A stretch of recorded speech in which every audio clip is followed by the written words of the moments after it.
Good morning all of you. Welcome to free thinker motive. आज की इस video में हम यूपीएससी सीडीएस के 2022 में जो फर्स्ट पेपर हुआ था उसके जनरल स्टडीज के पेपर को सॉल्व करेंगे।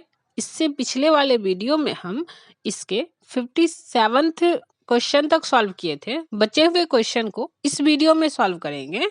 अब इस चैनल पर नए हैं तो इस चैनल को सब्सक्राइब कर दे। देखते हैं क्वेश्चन को।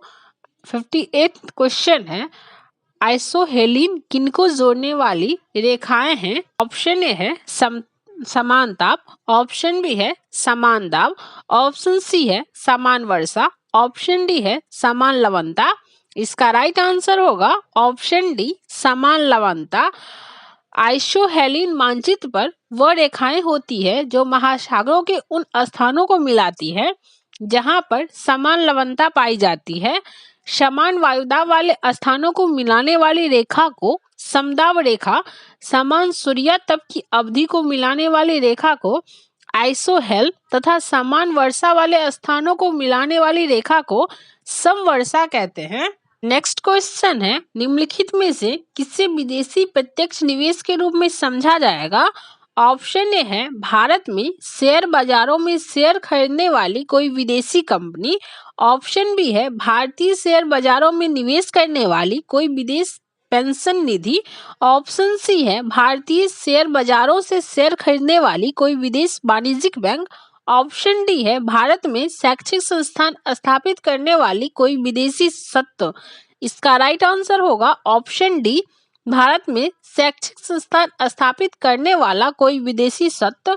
भारत में शैक्षिक संस्थान स्थापित करने वाला कोई विदेशी सत्ता प्रत्यक्ष विदेशी निवेश समझा जाएगा।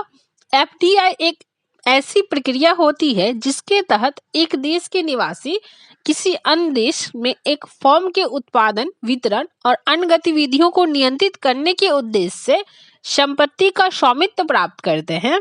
नेक्स्ट क्वेश्चन है, निम्नलिखित में से कौन सा एक किसी वस्तु की मांग की मात्रा को प्रभावित नहीं करता है?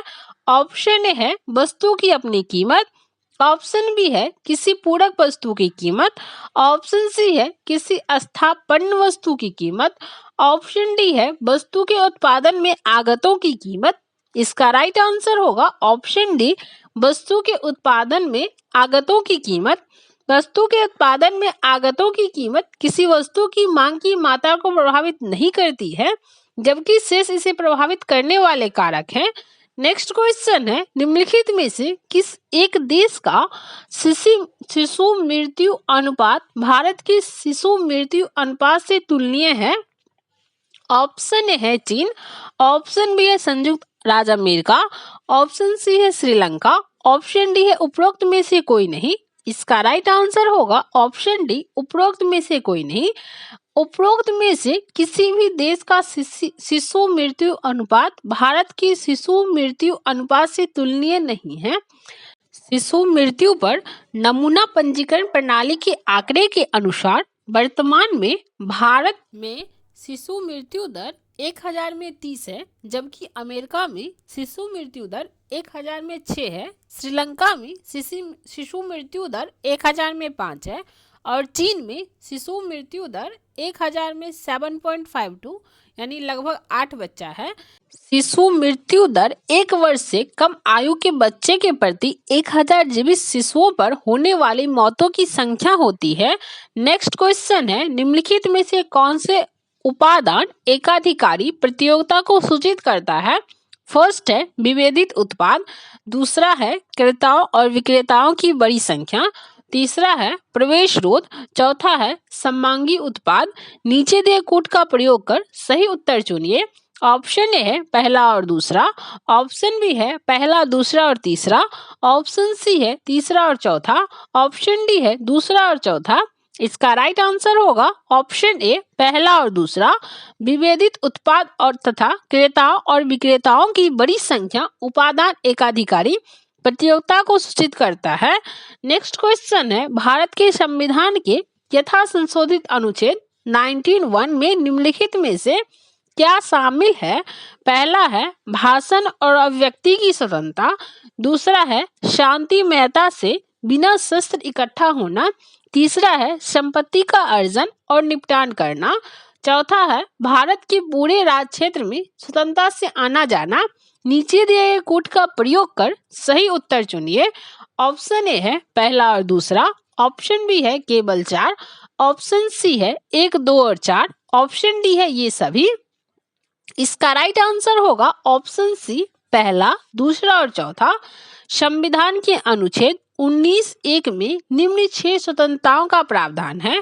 वाक एवं अभिव्यक्ति की स्वतंत्रता, शांतिपूर्वक तथा निरायुध एकत्र होने की स्वतंत्रता, संगम या संघ अथवा सहकारी समितियों के गठन का अधिकार, भारत के संपूर्ण राज्य क्षेत्र में स्वतंत्र रूप से भ्रमण का अधिकार, भारत के राज्य क्षेत्र के किसी भी भाग में निवास करने एवं बसने का अधिकार, किसी भी वृत्ति का अभ्यास करने या कोई उपजीविका, व्यापार या व्यवसाय करने का अधिकार। अनुच्छेद 19(1) में भारत के सभी नागरिकों को विचार करने, भाषण देने और अपने व अन्य व्यक्तियों के विचारों के प्रचार की स्वतंत्रता प्राप्त है। प्रेस के विचारों के प्रचार का एक साधन है, अतः इसी से प्रेस की भी स्वतंत्रता शामिल है। लेकिन नागरिकों को विचार और अभिव्यक्ति की यह स्वतंत्रता असीमित रूप से प्राप्त नहीं है। नेक्स्ट क्वेश्चन है, निर्वाचन आयोग के संबंध में निम्नलिखित कथनों में से कौन सा एक सही नहीं है। ऑप्शन ए है यह भारत के उपराष्ट्रपति के पद के लिए निर्वाचन कराता है। ऑप्शन बी है कोई निर्वाचन आयुक्त मुख्य निर्वाचन आयुक्त की अनुशंसा के बिना अपने पद से हटाया जा सकता है। ऑप्शन सी है निर्वाचन आयुक्त भारत के राष्ट्रपति द्वारा नियुक्त किए जाते हैं। ऑप्शन डी है किसी राज्य का राज्यपाल यदि अपेक्षित हो तो निर्वाचन आयोग को सहायक कर्मचारी वृंद प्रदान करने के लिए संवैधानिक रूप से बाध्य है। इसका राइट आंसर होगा ऑप्शन बी कोई निर्वाचन आयुक्त मुख्य निर्वाचन आयुक्त की अनुशंसा के बिना अपने पद से हटाया जा सकता है। किसी निर्वाचन आयुक्त को मुख्य निर्वाचन आयुक्त की अनुशंसा के बिना अपने पद से नहीं हटाया जा सकता है, इसलिए दूसरा जो कथन है वह गलत है। निर्वाचन आयोग एक अस्थायी एवं स्वतंत्र निकाय है। इसका गठन भारत के संविधान द्वारा देश में स्वतंत्र और निष्पक्ष चुनाव संपन्न कराने के उद्देश्य से किया गया था। संविधान के अनुच्छेद 324 के अनुसार संसद, राज्य विधानमंडल, राष्ट्रपति व उपराष्ट्रपति के पदों के निर्वाचन के लिए संचालन, निर्देशन व नियंत्रण की जिम्मेदारी चुनाव आयोग की है। निर्वाचन आयोग मुख्य निर्वाचन आयुक्त और अन्य आयुक्तों से मिलकर बना है। मुख्य निर्वाचन आयुक्त और अन्य निर्वाचन आयुक्तों की नियुक्ति राष्ट्रपति के द्वारा की जाती है। संविधान में यह उपबंध है कि जब राज्य निर्वाचन आयोग ऐसे अनुरोध करे तब उसे अपने कर्तव्यों के निर्वहन के लिए राज्यपाल द्वारा आवश्यक कर्मचारी उपलब्ध कराए जाएंगे। नेक्स्ट क्वेश्चन है, भारत के संविधान की उद्देशिका के संबंध में निम्नलिखित कथनों में से कौन सा सही है। पहला है उद्देशिका में प्रतिष्ठा की समता और अवसर की समता का उल्लेख है। दूसरा है अभिव्यक्ति, राष्ट्र की एकता और अखंडता उद्देशिका में आरंभ से नहीं थी। नीचे दिए कूट का प्रयोग कर सही उत्तर चुनिए। ऑप्शन ए है केवल 1, ऑप्शन बी है केवल 2, ऑप्शन सी है 1 और 2 दोनों, ऑप्शन डी है ना तो 1 और ना ही 2। इसका राइट आंसर होगा ऑप्शन सी 1 और 2 दोनों। उद्देशिका में प्रतिष्ठा की समता और अवसर की समता का उल्लेख है। अवसर की समता से अर्थ संविधान में कानून के समक्ष समानता का अधिकार है, पर संविधान निर्माताओं को अपने व्यक्तिगत अनुभवों से यह पता था कि हमारे देश में दलितों, आदिवासियों, अल्पसंख्यकों और महिलाओं के जीवन के समान अवसर उपलब्ध नहीं है, इसलिए उद्देशिकाओं में क्षमता का जिक्र किया गया। ऐसा इसलिए किया गया ताकि हमारे समाज में हजारों वर्षों से जो लोग दबे कुचले हैं वे आगे आए और इसी को सामाजिक न्याय की संज्ञा प्रदान की गई है। वही प्रतिष्ठा की समता से अभिप्राय विभिन्न जातियों, धर्मों, भाषा भाषियों में बटे हमारे समाज में किसी व्यक्ति का समान अवसर की उसकी जाति धर्म आर्थिक संपन्न होता है, जबकि होना यह चाहिए कि सभी नागरिकों को एक समान गरिमा में अवसर प्राप्त हो। इसलिए संविधान की प्रस्तावना में प्रतिष्ठा या गरिमा और अवसर की समता की बात कही गई है। अभिव्यक्ति राष्ट्र की एकता और अखंडता उद्देशिका में आरंभ से सम्मिलित नहीं थी। अखंडता शब्द को 42वें संविधान संशोधन अधिनियम 1976 द्वारा प्रस्तावना में जोड़ा गया है। नेक्स्ट क्वेश्चन है, भारत की संविधान के भाग 4 क में निम्नलिखित में से कौन सा एक भारत के प्रत्येक नागरिक के कर्तव्य के रूप में वर्णित नहीं है? ऑप्शन ए है राष्ट्रीय सेवा देना जब इसके लिए आहूत किया जाए। ऑप्शन बी है स्त्री की मर्यादा के लिए अपमानजनक व्यवहार का परित्याग। ऑप्शन सी है एकात्मक राष्ट्रीय संस्कृति को मान देना और उसका परिरक्षण करना। ऑप्शन डी है अन्वेषण और सुधार की भावना विकसित करना। इसका राइट आंसर होगा ऑप्शन सी, एकात्मक राष्ट्रीय संस्कृति को मान देना और उसका परिरक्षण करना।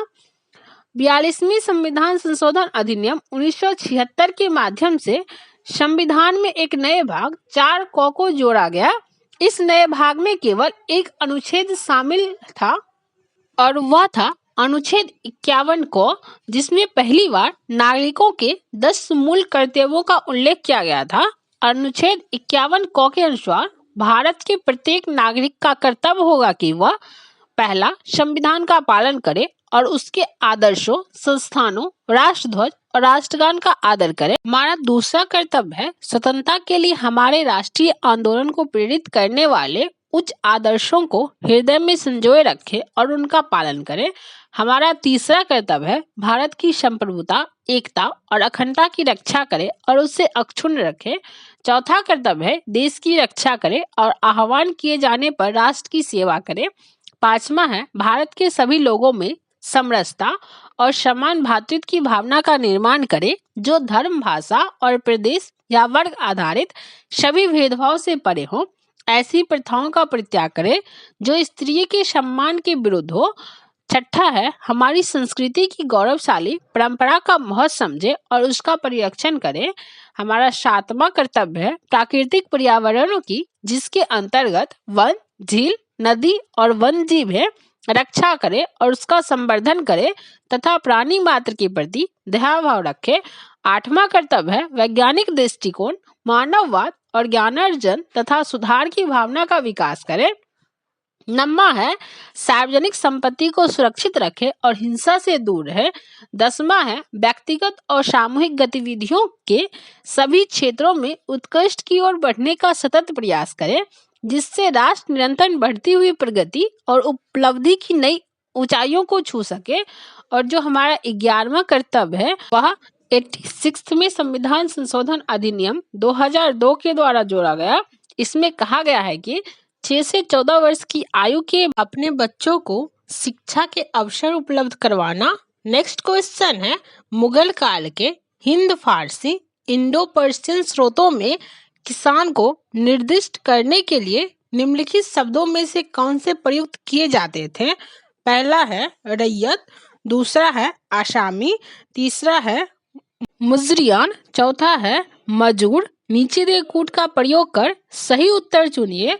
ऑप्शन ए है पहला और दूसरा, ऑप्शन बी है दूसरा और तीसरा, ऑप्शन सी है पहला, दूसरा और तीसरा, ऑप्शन डी है पहला, तीसरा और चौथा। इसका राइट आंसर होगा ऑप्शन सी, पहला, दूसरा और तीसरा। मुगल काल के भारतीय फारसी हिंद फारसी स्रोत किसान के लिए आमतौर पर रैयत या मुजरिया शब्द का प्रयोग करते थे। साथ ही हमें किसान या आशमी जैसे शब्द भी मिलते हैं। 17वीं सदी के स्रोत दो किस्म के किसानों की चर्चा करते हैं, खुद कास्त वो पही कास्त। पहले किस्म के वे किसान थे जो उन्हीं के गांव में रहते थे जिनमें उनकी जमीन थी। दूसरे पाही कास्त वे किसान या खेतिहर थे जो दूसरे गांवों से ठेके पर खेती करने आते थे। नेक्स्ट क्वेश्चन है निम्नलिखित में से किस अग्रणी बंगाली महिला ने वर्ष 1910 और 1913 के बीच अपनी आत्मकथा अमर कथा को धारावाहिक रूप में प्रदर्शित किया? ऑप्शन ए है विनोदिनी दासी, ऑप्शन बी है राजसुंदरी देवी, ऑप्शन सी है बेगम रुकैया शेखावत हुसैन। ऑप्शन डी है कैलाश वासनी देवी। इसका राइट आंसर होगा ऑप्शन ए विनोदिनी दासी। विनोदिनी दासी कलकत्ता की एक प्रसिद्ध बंगाली भाषा की नाट्य अभिनेत्री थी। उन्होंने महज 12 वर्ष की आयु में एक्टिंग करना आरंभ किया और 23 वर्ष की आयु तक इस क्षेत्र से जुड़ी रही। वर्ष 1913 में उन्होंने अपनी आत्मकथा लिखी जो अमर कथा नाम से प्रकाशित हुई। वह अपनी आत्मकथा लिखने वाले में थिएटर की पहली दक्षिण एशियाई अभिनेत्रियों में से एक थी। उन्होंने अपनी आत्मकथा अमर कथा यानी मेरी कहानी को वर्ष 1910 और 1913 के बीच धारावाहिक के रूप में प्रदर्शित किया। वह कलकत्ता में स्टार थिएटर की स्थापना के पीछे एक उल्लेखनीय व्यक्ति और प्रमुख कार्यकारिणी थी जो कई अन्य प्रस्तुतियों के लिए एक केंद्र बन गया। उन्होंने समाज में अपनी भूमिकाओं को पुनर्जीवित करने में महिलाओं की समस्या का सामना किया। वह एक पेशेवर थी जो कई क्षेत्रों में कार्य कर रही थी। नेक्स्ट क्वेश्चन है निम्नलिखित घटनाओं को सबसे प्रारंभ से शुरू कर कालानुक्रम रूप से लगाइए। पहला है अहमदाबाद मिल हड़ताल, दूसरा है चंपारण सत्याग्रह, तीसरा है सत्याग्रह सभा का संस्थापन, चौथा है जलियांवाला बाग हत्याकांड। नीचे दिए कोड का प्रयोग कर सही उत्तर चुनिए। ऑप्शन ए है पहला दूसरा तीसरा चौथा। ऑप्शन बी है दूसरा पहला तीसरा चौथा। ऑप्शन सी है दूसरा चौथा पहला तीसरा। ऑप्शन डी है चौथा दूसरा पहला तीसरा। इसका राइट आंसर होगा ऑप्शन बी दूसरा पहला तीसरा चौथा। दी गई घटनाओं का कालानुक्रम रूप होगा सबसे पहले चंपारण सत्याग्रह, उसके बाद अहमदाबाद मिल हड़ताल, उसके बाद सत्याग्रह सभा का संस्थापन, उसके बाद जलियांवाला बाग हत्याकांड। चंपारण सत्याग्रह वर्ष 1917 में प्रारंभ हुआ था तथा इस आंदोलन को बिहार के चंपारण जिले के किसानों की मदद करने के लिए प्रारंभ किया गया था। इसके नेतृत्वकर्ता महात्मा गांधी थे। अहमदाबाद मिल मजदूर आंदोलन 15 मार्च 1918 में गुजरात के अहमदाबाद में शुरू हुआ था। चंपारण आंदोलन की सफलता को देखते हुए अनसुईयाबेन साराभाई द्वारा गांधी जी को आंदोलन करने के लिए आमंत्रित किया गया था। महात्मा गांधी ने सत्याग्रह सभा की स्थापना फरवरी 1919 में की थी। इसकी स्थापना रॉलेट एक्ट के विरोध में की गई थी।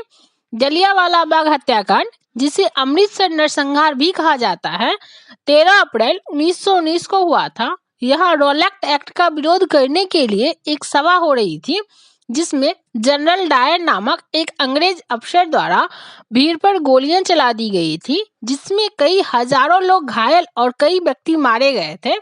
नेक्स्ट क्वेश्चन है वर्ष 1916 भारत के इतिहास में किस लिए महत्वपूर्ण है? पहला है कांग्रेस का लखनऊ अधिवेशन, दूसरा है कांग्रेस लीग समझौता, तीसरा है होम रूल लीग का बनना। नीचे दिए कोड का प्रयोग कर सही उत्तर चुनिए। ऑप्शन ए है पहला और तीसरा, ऑप्शन बी है दूसरा और तीसरा, ऑप्शन सी है पहला और दूसरा, ऑप्शन डी है ये सभी। इसका राइट आंसर होगा ऑप्शन डी ये सभी। भारतीय इतिहास में वर्ष 1916 का अपना ही एक ऐतिहासिक महत्व है। इस वर्ष कांग्रेस का लखनऊ अधिवेशन, कांग्रेस लीग समझौता तथा होम रूल लीग का बनना जैसे कई महत्वपूर्ण घटनाएं घटित हुई। कांग्रेस के वर्ष 1916 के लखनऊ अधिवेशन की अध्यक्षता अंबिका चरम मजूमदार ने की थी।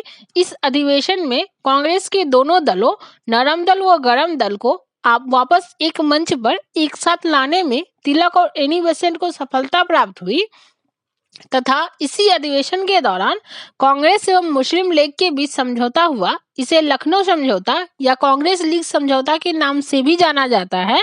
एनी बेसेंट ने सितंबर 1916 में मद्रास में होम रूल लीग की स्थापना की थी। इसका उद्देश्य ब्रिटिश साम्राज्य के अधीन रहते हुए संवैधानिक तरीकों से सुशासन को प्राप्त करना था। नेक्स्ट क्वेश्चन है सूची फर्स्ट को सूची सेकंड के साथ सुमेलित कीजिए और सूचियों के नीचे दिए कोड का प्रयोग कर सही उत्तर चुनिए। सूची फर्स्ट में रेल जोन दिया है, सूची सेकंड में उसका मुख्यालय दिया है। सूची फर्स्ट का ए है दक्षिण पूर्व, बी है दक्षिण मध्य, सी है दक्षिण पश्चिम, डी है दक्षिण पूर्व मध्य, सूची सेकंड में पहला है सिकंदराबाद, दूसरा है कोलकाता, तीसरा है बिलासपुर, चौथा है हुबली। इसका राइट आंसर होगा ऑप्शन ए का दूसरा, बी का पहला, सी का चौथा, डी का तीसरा। दक्षिणी पूर्व रेल जोन का मुख्यालय कोलकाता है, दक्षिणी मध्य रेल जोन का मुख्यालय सिकंदराबाद है, दक्षिण पश्चिम रेल जोन का मुख्यालय हुबली है, दक्षिण पूर्व मध्य का मुख्यालय बिलासपुर है। नेक्स्ट क्वेश्चन है 10 डिग्री चैनल किनके बीच पाया जाता है? ऑप्शन ए है उत्तरी अंडमान और मध्य अंडमान, ऑप्शन बी है दक्षिणी अंडमान और लिटिल अंडमान, ऑप्शन सी है लिटिल अंडमान और कार निकोबार, ऑप्शन डी है कार निकोबार और ग्रेट निकोबार। इसका राइट आंसर होगा ऑप्शन सी लिटिल अंडमान और कार निकोबार। 10 डिग्री जल संधि भारत के अंडमान और निकोबार द्वीप समूह में छोटे अंडमान द्वीप को कार निकोबार द्वीप से अलग करने वाली जल संधि है जो 10 डिग्री अक्षांश उत्तर में स्थित है। यह लगभग 155 किलोमीटर चौड़ी है तथा 10 डिग्री अक्षांश के समीप पश्चिम में बंगाल की खाड़ी को पूर्व में अंडमान सागर से जोड़ती है। नेक्स्ट क्वेश्चन है सूची फर्स्ट को सूची सेकंड से सुमेलित कीजिए और सूचियों के नीचे दिए गए कोड का प्रयोग कर सही उत्तर चुनिए। सूची फर्स्ट में जलप्रपात दिया है, सूची सेकंड में उसका राज दिया गया है। सूची फर्स्ट का ए है बड़कना, बी है दूधसागर, सी है दुदुमा, डी है कुलियूर। सूची सेकंड का पहला है तमिलनाडु, दूसरा है उड़ीसा, तीसरा है कर्नाटक, चौथा है गोवा। इसका राइट आंसर होगा ऑप्शन बी, ए का तीसरा, बी का चौथा, सी का दूसरा, डी का पहला। बड़कना जलप्रपात कर्नाटक में है, दूध महासागर जलप्रपात गोवा में है, दुदुमा जलप्रपात उड़ीसा में है और किलियूर जलप्रपात तमिलनाडु में है। नेक्स्ट क्वेश्चन है निम्नलिखित में से कौन सा एक अल नीनो प्रभाव का परिणामी नहीं है? ऑप्शन ए है विषुवतीय वायुमंडलीय परिसंचरण का विरूपण, ऑप्शन बी है दक्षिण पूर्व व्यापारिक पवनों का हिंद महासागर की ओर प्रभाव, ऑप्शन सी है सागर जल के वाष्पन में अनियमितताएं, ऑप्शन डी है प्लवकों की मात्रा में कमी जिसके कारण सागर में मछलियों की संख्या में कमी आती है। इसका राइट आंसर होगा ऑप्शन बी, दक्षिण पूर्व व्यापारिक पवनों का हिंद महासागर की ओर प्रभाव। अल नीनो एक जटिल मौसम पैटर्न है जो विषुवतीय प्रशांत महासागरीय क्षेत्र में समुद्र के तापमान में भिन्नता के कारण घटित होते हैं। यह अल नीनो दक्षिणी दोलन चक्र की विपरीत अवस्थाएं हैं।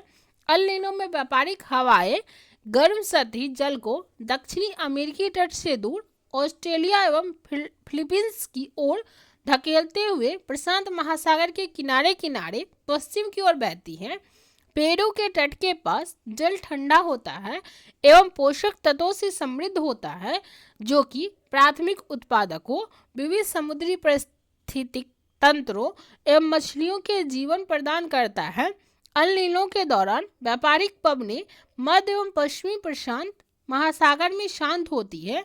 इससे गर्म जल को सतह पर जमा होने में मदद मिलती है जिसके कारण ठंडे जल के जमाव के कारण पैदा हुए पोषक तत्वों को नीचे से रखना पड़ता है और प्लवक जीवों एवं अनजलीय जीवों जैसे मछलियों की कमी हो जाती है तथा साथ ही विषुवतीय वायुमंडलीय परिसंचरण का विरूपण सागर जल के वाष्पन में अनियमितताएं भी उत्पन्न होती है। नेक्स्ट क्वेश्चन है भारत की संविधान के अनुसार निम्नलिखित कथनों में से कौन सा एक सही नहीं है? ऑप्शन ए है संघ के कार्यपालक शक्तियां भारत के राष्ट्रपति में निहित होती है, ऑप्शन बी है संसद विधि द्वारा भारत के राष्ट्रपति से इतर प्राधिकारियों को प्रकार्य प्रदान कर सकती है, ऑप्शन सी है भारत का राष्ट्रपति संसद के सभी सदस्यों और सभी राज्य विधानमंडलों के सभी सदस्यों से मिलकर बने निर्वाचक मंडल द्वारा निर्वाचित होता है, ऑप्शन डी है कोई व्यक्ति राष्ट्रपति के रूप में पद धारण होने पर उस पद पर दूसरी पदावधि हेतु निर्वाचन के लिए पात्र होगा। इसका राइट आंसर होगा ऑप्शन सी, भारत का राष्ट्रपति संसद के सभी सदस्यों और सभी राज्य विधानमंडलों के सभी सदस्यों से मिलकर बने निर्वाचक मंडल द्वारा निर्वाचित होता है। ये कथन गलत है।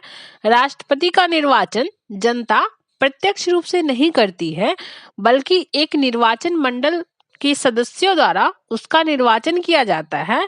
इसमें संसद के दोनों सदनों के निर्वाचित सदस्य, राज्य विधानसभा के निर्वाचित सदस्य, केंद्र शासित प्रदेशों दिल्ली व पुडुचेरी विधानसभाओं के निर्वाचित सदस्य शामिल होते हैं। संविधान में यह प्रावधान है कि राष्ट्रपति के निर्वाचन में विभिन्न राज्यों का प्रतिनिधित्व समान रूप से हो, साथ ही राज्यों तथा संघ के मध्य भी समानता हो। नेक्स्ट क्वेश्चन है, भारत के संविधान के निम्नलिखित अनुच्छेदों में से कौन सा एक भारत के प्रधानमंत्री से अपेक्षा करता है कि मंत्रिपरिषद के निर्णयों से संबंधित सूचना भारत के राष्ट्रपति को प्रस्तुत करे? ऑप्शन ए है अनुच्छेद 78, ऑप्शन बी है अनुच्छेद 74, ऑप्शन सी है अनुच्छेद 75, ऑप्शन डी है अनुच्छेद 81। इसका राइट आंसर होगा ऑप्शन ए अनुच्छेद 78। अनुच्छेद 78 भारत के प्रधानमंत्री से यह अपेक्षा करता है कि मंत्रिपरिषद के निर्णयों से संबंधित सूचना भारत के राष्ट्रपति को प्रस्तुत करे। इस अनुच्छेद में प्रधानमंत्री के कर्तव्यों की व्याख्या की गई है। इसके अनुसार प्रधानमंत्री का यह कर्तव्य होगा कि वह राष्ट्रपति को संघ के प्रशासन से संबंधित मामलों के बारे में मंत्रिपरिषद द्वारा लिए गए निर्णयों तथा विधायन के प्रस्तावों के बारे में सूचित करे, तथा यदि राष्ट्रपति चाहे तो किसी ऐसे मामले में जिसमें किसी मंत्री द्वारा निर्णय लिया जा चुका है लेकिन जिस पर मंत्रिपरिषद ने विचार नहीं किया है, उन्हें मंत्रिपरिषद के विचारार्थ भेज दे। नेक्स्ट क्वेश्चन है, निम्नलिखित कथनों में से कौन सा एक सही नहीं है? ऑप्शन ए है भारत सरकार की सभी कार्यपालिका कार्यवाहियां भारत के राष्ट्रपति के नाम पर की जाती है। ऑप्शन बी है भारत का राष्ट्रपति किसी व्यक्ति को भारत के महान न्यायवादी के रूप में नियुक्त करता है बशर्ते वह सर्वोच्च न्यायालय या किसी उच्च न्यायालय का न्यायाधीश होने के लिए योग्य हो। ऑप्शन सी है मंत्रिपरिषद में मंत्रियों की कुल संख्या लोकसभा के कुल सदस्यों के 10% से अधिक नहीं हो सकती। ऑप्शन डी है भारत का राष्ट्रपति मंत्रिपरिषद द्वारा दी गई सलाह के अनुसार कार्य करने के लिए बाध्य है। इसका राइट आंसर होगा ऑप्शन सी, मंत्रिपरिषद में मंत्रियों की कुल संख्या लोकसभा के कुल सदस्यों के 10% से अधिक नहीं हो सकती है। मंत्रिपरिषद में मंत्रियों की कुल संख्या लोकसभा के कुल सदस्य संख्याओं के 10% नहीं 15% से अधिक नहीं हो सकती है। संविधान के द्वारा मंत्रिपरिषद के सदस्यों की संख्या निर्धारित नहीं की गई थी। इसकी संख्या प्रधानमंत्री के स्वविवेक के ऊपर निर्भर करता है, किंतु 91वें संविधान संशोधन अधिनियम 2003 के द्वारा मंत्रिपरिषद का आकार निश्चित कर दिया गया, जिसके अनुसार अब केंद्र तथा राज्य में मंत्रिपरिषद की सदस्य संख्या लोकसभा तथा विधानसभा की कुल सदस्य संख्या का 15% से अधिक नहीं होगी। नेक्स्ट क्वेश्चन है, यह मुद्दा कि क्या भारतीय दंड संहिता की धारा 377 भारत की संविधान के अनुच्छेद 21, 14 और 15 का उल्लंघन करती है? निम्नलिखित में से किस एक वाद में निर्णित किया गया था?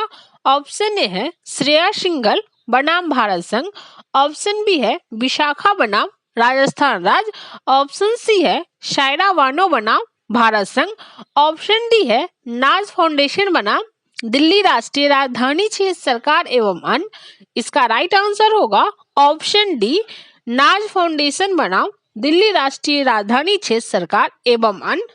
यह मुद्दा कि क्या भारतीय दंड संहिता की धारा 377 भारत के संविधान के अनुच्छेद 21, 14 और 15 का उल्लंघन करती है, यह नाज फाउंडेशन बनाम दिल्ली राष्ट्रीय राजधानी क्षेत्र सरकार एवं अन्य वाद में निर्णित किया गया था।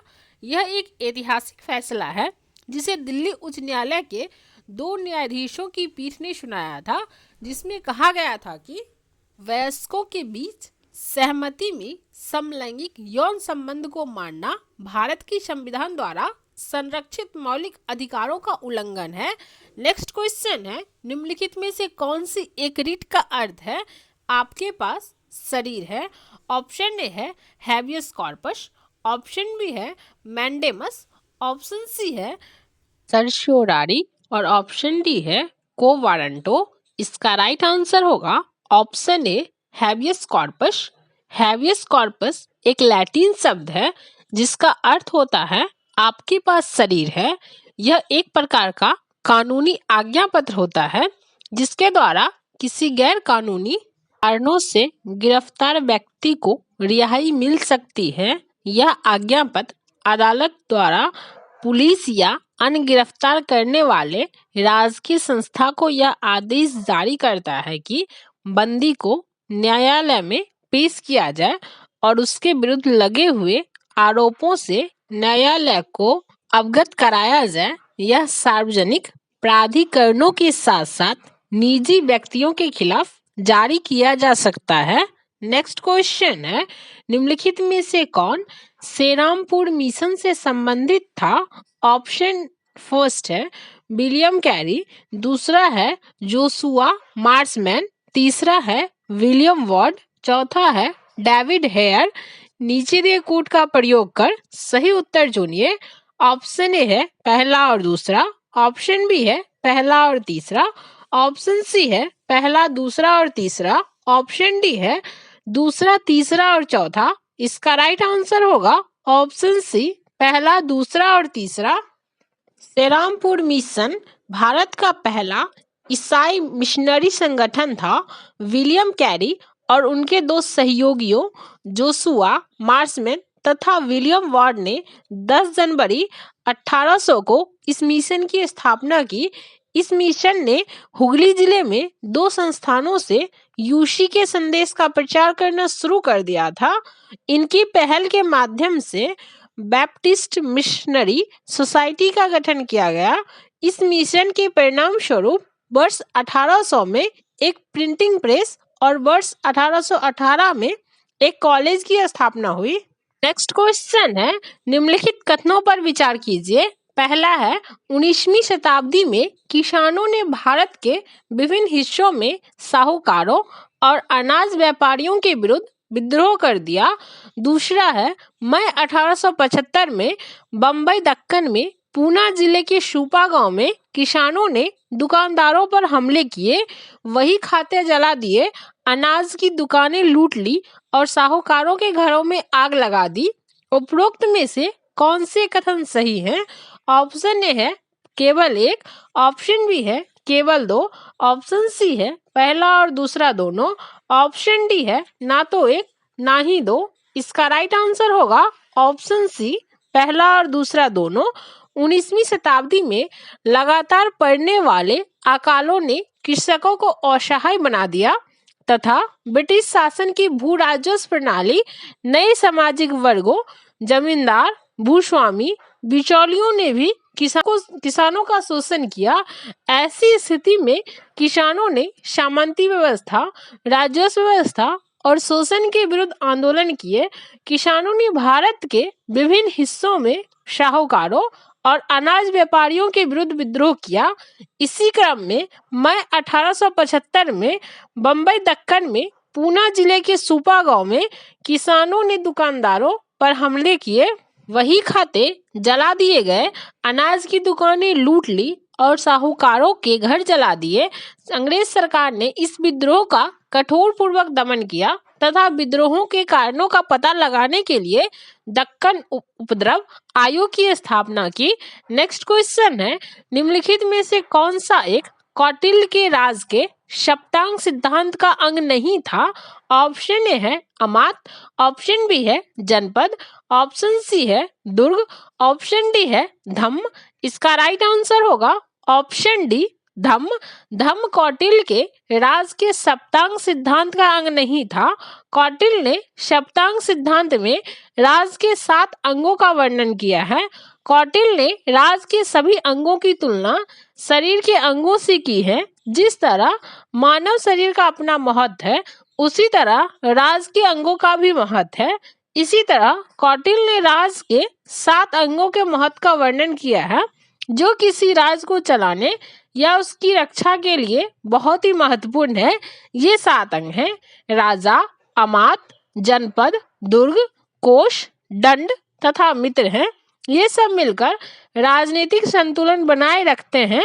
राज केवल उसी दिशा में अच्छी प्रकार कार्य कर सकता है जब ये सातों अंग पारस्परिक सहयोग तथा उचित रूप से अपना अपना कार्य करें।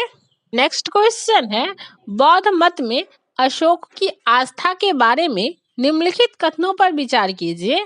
पहला है, रुमंदई स्तंभ अभिलेख और निगाली सागर स्तंभ अभिलेख बौद्ध मत में अशोक की आस्था का स्पष्ट प्रमाण देते हैं।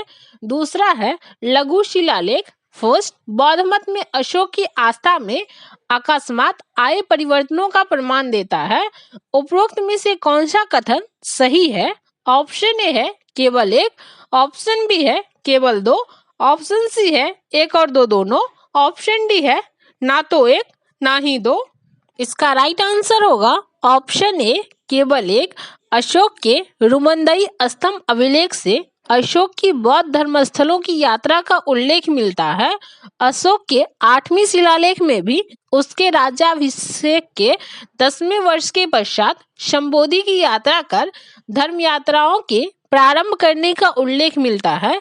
निगाली सागर स्तंभ लेख के अनुसार यहाँ भी अशोक पूजा करने के लिए आया था।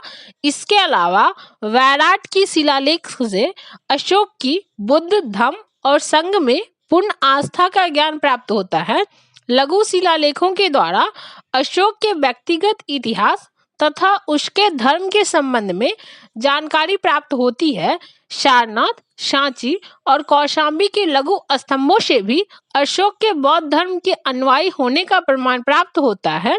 नेक्स्ट क्वेश्चन है, जनसंख्या पिरामिडों में निम्नलिखित में से कौन सा चर प्रदर्शित होते हैं?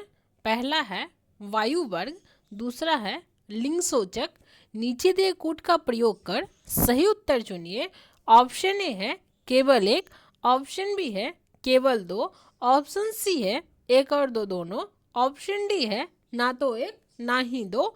इसका राइट आंसर होगा ऑप्शन सी एक और दो दोनों। एक जनसंख्या पिरामिड में अक्सर निरंतर स्टैक्ड हिस्टोग्राम बार आते हैं जिससे यह 36 दंड आरेख बन जाता है। जनसंख्या का आकार एक्स अक्ष 36 पर दिखाया जाता है जबकि वायु समूहों को ऊर्ध्वाधर वाई अक्ष पर दर्शाया जाता है। प्रत्येक बार का आकार या तो कुल जनसंख्या के प्रतिशत के रूप में या एक कच्ची जनसंख्या के रूप में प्रदर्शित किया जा सकता है। पुरुषों को पारस्परिक रूप से बाईं ओर तथा महिलाओं को दाईं ओर दर्शाया जाता है। जनसंख्या पिरामिडों को अक्सर जनसंख्या की आयु और वितरण को रेखांकन करने के सबसे प्रभावी तरीके के रूप में देखा जाता है। जनसंख्या पिरामिड से आयु और लिंग के आधार पर विभाजित जनसंख्या के बारे में बहुत अधिक जानकारी प्राप्त होती है। नेक्स्ट क्वेश्चन है, सूची फर्स्ट को सूची सेकंड से सुमेलित कीजिए और सूचियों के नीचे दिए कूट का प्रयोग कर सही उत्तर चुनिए। सूची फर्स्ट में झील दिया है, सूची सेकंड का राज दिया है। ए है कलिवेली, बी है खाजियार, सी है खेचे ओपलड़ी, डी है वेवनाड। सूची सेकंड में राज दिया है, पहला है सिक्किम, दूसरा है केरल, तीसरा है हिमाचल प्रदेश, चौथा है तमिलनाडु।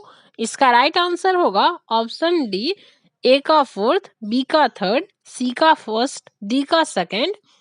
कलिवेली तमिलनाडु राज्य में है, खाजियार झील हिमाचल प्रदेश में है, खेचे ओपलड़ी झील सिक्किम में है और वेवनाड झील केरल में स्थित है। नेक्स्ट क्वेश्चन है, निम्नलिखित में से कौन सा एक धूम कोहरा बनने का सर्वाधिक महत्वपूर्ण कारक है? ऑप्शन ए है सर्दियों की लंबी रातें, ऑप्शन बी है प्रतिलोमन प्रचंड का बनना, ऑप्शन सी है अनेक वायु प्रदूषक संसाधनों की उपस्थिति, ऑप्शन डी है समुद्र तल से ऊपर ऊंचाई बढ़ते जाने के साथ तापमान में तीव्र गिरावट। इसका राइट आंसर होगा ऑप्शन सी, अनेक वायु प्रदूषक संसाधनों की उपस्थिति। अनेक वायु प्रदूषक संसाधनों की उपस्थिति एक धूम कोहरा बनने का सर्वाधिक महत्वपूर्ण कारक है। धूम कोहरा धुएं तथा कोहरे से बनता है। धुएं में नाइट्रोजन के ऑक्साइड उपस्थित होते हैं जो अन्य वायु प्रदूषकों तथा कोहरे के संयोग से धूम कोहरा बनाते हैं। इसके कारण सांस लेने में कठिनाई वाले रोग जैसे दम्मा, खांसी तथा बच्चों में सांस के साथ हरहराहट उत्पन्न हो जाती है। नेक्स्ट क्वेश्चन है, माउंट थूलियर अंडमान और निकोबार द्वीप समूह का एक महत्वपूर्ण पर्वत शिखर है। यह कहाँ अवस्थित है? ऑप्शन ए है उत्तरी अंडमान, ऑप्शन बी है मध्य अंडमान, ऑप्शन सी है दक्षिणी अंडमान, ऑप्शन डी है ग्रेट निकोबार। इसका राइट आंसर होगा option D Great Nicobar. Mount Thuillier 642 metre ऊंचा है। यह भारत के अंडमान और निकोबार द्वीप समूह में निकोबार द्वीप समूह क्षेत्र का सबसे ऊंचा पर्वत है। यह बड़े निकोबार द्वीप पर 642 मीटर की ऊंचाई वाला पर्वत है। यह पर्वत मुड़ा हुआ टर्वीडाइट बलुआ पत्थर की समांतर लकीरों से बना है। द्वीप की 5 बारहमासी नदी गैलाथिया, जुबली, अमृतकौर, डाक अनियांग और डाक तयाल सभी इसी पर्वत से निकलती है। नेक्स्ट क्वेश्चन है, निम्नलिखित में से किस एक पृष्ठभूमि में उच्चतम एल्बिडो है? ऑप्शन ए है हिमाच्छादित पर्वत, ऑप्शन बी है बंजर पथरीला गिरिपथ भूपृष्ठ, ऑप्शन सी है बलुई मरुस्थल, ऑप्शन डी है मैंग्रोव वन। इसका राइट आंसर होगा ऑप्शन ए हिमाच्छादित पर्वत। हिमाच्छादित पर्वत का एल्बिडो उच्च होता है जो सौर विकिरण को अंतरिक्ष में परावर्तित करता है। सूर्य से पृथ्वी को प्राप्त ऊष्मा का वह भाग जो बिना पृथ्वी एवं वायुमंडल को गर्म किए परिवर्तित हो जाता है वह एल्बिडो कहलाता है। सूर्य से प्राप्त कुल सौर विकिरण का केवल 51% भाग ही धरती को गर्म करता है, जबकि इसका शेष 49% एल्बिडो के रूप में परावर्तित हो जाता है। अंटार्कटिका के बर्फ आच्छादित क्षेत्र से सूर्य विकिरण 90% तक होता है। एल्बिडो की इस परावर्तित राशि का विवरण इस प्रकार है। बादलों से परावर्तित राशि 27%, सूक्ष्म कणों से परावर्तित राशि 6%, हिमाच्छादित क्षेत्रों से परावर्तित 2%, वायुमंडल द्वारा परावर्तित 14% और पृथ्वी का एल्बिडो 0.3% है। नेक्स्ट क्वेश्चन है, निम्नलिखित में से कौन सा एक पद कोई भी व्यक्ति बिना सुनवाई के दंडनीय घोषित नहीं किया जाएगा? इस सूक्ति को निरूपित करता है। ऑप्शन ए है ऑथ्रेफा एक्विट, ऑप्शन बी है नॉन बिस इन आइडेम, ऑप्शन सी है ऑथ्रेफा कॉन्विक्ट, ऑप्शन डी है ऑडी ऑल्टेरम पार्टेम। इसका राइट आंसर होगा ऑप्शन डी। कोई भी व्यक्ति बिना सुनवाई के दंडनीय घोषित नहीं किया जाएगा। इस सूक्ति को ऑडी ऑल्टेरम पार्टेम द्वारा निरूपित किया जाता है। इसका तात्पर्य यह है कि किसी भी मामले में निर्णय देने से पूर्व प्रत्येक पक्ष के विचार को सुना जाना चाहिए, अर्थात कोई भी पक्ष अनसुना ना रह जाए। इसे उचित सुनवाई का अधिकार भी कहा जाता है। यह एक लैटिन वाक्यांश है जिसका अर्थ दूसरी ओर सुनो या दूसरे पक्ष को भी सुना जाए होता है। नेक्स्ट क्वेश्चन है, लोकसभा अध्यक्ष के बारे में निम्नलिखित में से कौन सा एक कथन सही नहीं है? ऑप्शन ए है लोकसभा का सदस्य ना रहने पर वह पद खाली कर देगा, ऑप्शन बी है वह किसी भी समय भारत के राष्ट्रपति को त्यागपत्र लिखकर त्यागपत्र कर सकता है, ऑप्शन सी है उसे सदन के सभी में सदस्यों के बहुमत से पारित लोकसभा के संकल्प द्वारा उसके पद से हटाया जा सकता है, ऑप्शन डी है लोकसभा अध्यक्ष का पद खाली रहते समय उस पद के कार्य लोकसभा उपाध्यक्ष द्वारा किए जाएंगे। इसका राइट आंसर होगा ऑप्शन बी, वह किसी भी समय भारत के राष्ट्रपति को त्यागपत्र लिखकर पद त्याग कर सकता है। यह कथन गलत है। आमतौर पर लोकसभा का अध्यक्ष लोकसभा के जीवन काल तक पद धारण करता है। हालांकि उसका पद निम्नलिखित 3 मामलों में से इसके पहले भी समाप्त हो जाता है। यदि वह सदन का सदस्य नहीं रहता, यदि वह उपाध्यक्ष को संबोधित अपने हस्ताक्षर सहित लेख द्वारा पद त्याग करे, और यदि लोकसभा के तत्कालीन समस्त सदस्य बहुमत से पारित संकल्प द्वारा उसे उसके पद से हटाए, ऐसा संकल्प तब तक प्रस्तावित नहीं किया जाएगा जब तक कि उस संकल्प को प्रस्तावित करने के आशय की कम से कम 14 दिन की सूचना ना दे दी जाए। इस वीडियो में इतना ही। आज 90 क्वेश्चन तक हम किए हैं। अगली वीडियो में हम पूरे क्वेश्चन को देखेंगे। वीडियो पसंद आए तो लाइक शेयर एंड सब्सक्राइब करें।